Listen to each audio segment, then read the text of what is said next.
Bien, para poder leer los distintos caracteres que están incluidos dentro de un fichero de texto uno tras uno de forma secuencial, en escala, lo que tenemos que hacer es crear un objeto de una clase especial para esto, que es la clase FileReader. Bien. Para crear un objeto de la clase FileReader se utiliza el correspondiente constructor que toma como parámetro un objeto de tipo file que tendremos que haber creado previamente y que denote el fichero cuyo contenido queremos leer. En este caso, queremos leer el contenido del fichero nota.txt que se encuentra dentro de la carpeta datos. ¿Vale? Entonces, creamos el fichero y ahora para leer su contenido creamos un objeto FileReader con ese fichero como parámetros. Y aquí tenemos el lector de fichero. FR es el lector de fichero que me va a permitir leer el contenido del fichero datos nota.txt. Bien, tened cuidado porque si a un objeto FileReader le pasáis un fichero que no existe, se va a producir un error o excepción de este tipo y el programa acabará con un fallo. ¿Vale?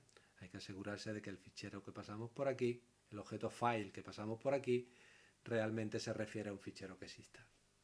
Bueno, cuando yo creo un objeto FileReader, el objeto FileReader tiene lo que llamamos un cursor de entrada. El cursor de entrada le permite al objeto FileReader recordar qué caracteres se han leído ya del fichero y cuáles son los caracteres que quedan por leerse aún. Al crear un objeto de tipo FileReader, el cursor de entrada se coloca, aquí lo tenemos representado con esta flecha en rojo, sobre el primer carácter que se encuentra incluido dentro del fichero. ¿Vale? En el momento en el cual creo el FileReader, el cursor de entrada estaría aquí. Bien.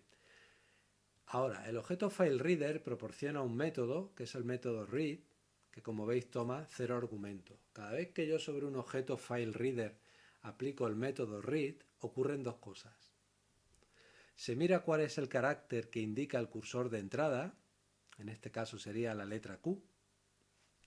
Se obtiene el código que corresponde a ese carácter. Recordar que en programación cada uno de los caracteres tiene un código numérico asociado que lo identifica de alguna forma. Entonces se obtiene ese código que corresponde al carácter que indica el cursor de entrada.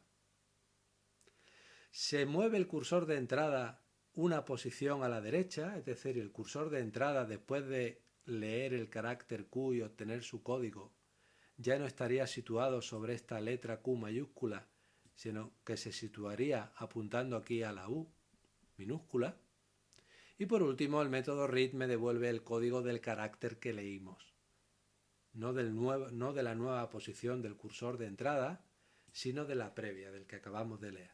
Es decir, la primera invocación del método read me va a devolver el código de la Q mayúscula, pero además va a situar el cursor de entrada sobre la U minúscula.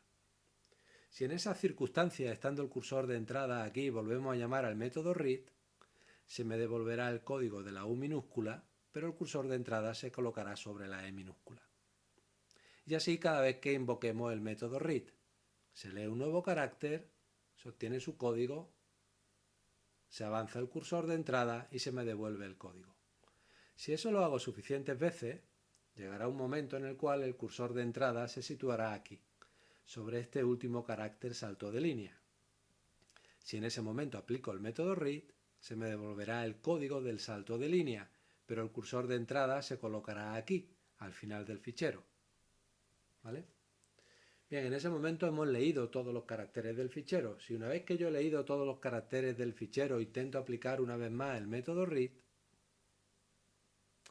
el método, en ese momento, en vez de devolverme el código de un nuevo carácter, que ya no hay un nuevo carácter porque he leído todo, me va a devolver un -1.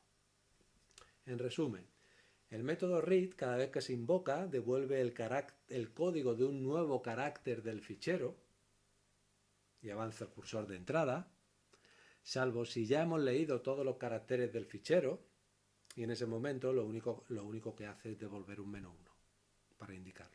¿Vale? El -1 realmente no es el código de ningún carácter, sino que indica que ya no hay más caracteres por leer. Cuando acabemos de trabajar con el lector de fichero, bien porque hayamos leído todo el contenido del fichero y ya no queramos leer nada más, o bien porque hemos leído parte del fichero, pero llegado a ese punto no queremos seguir leyendo el resto de caracteres que forman parte del fichero. En cualquiera de esas dos circunstancias, cuando acabemos de trabajar con el lector de ficheros, es muy importante aplicar al lector de ficheros una operación especial, que es la operación de cierre. Se denota con el método close. Una vez que un lector de ficheros se cierre con el método close, ya no será posible volver a aplicar el método read para leer más caracteres de ese fichero con ese lector de ficheros.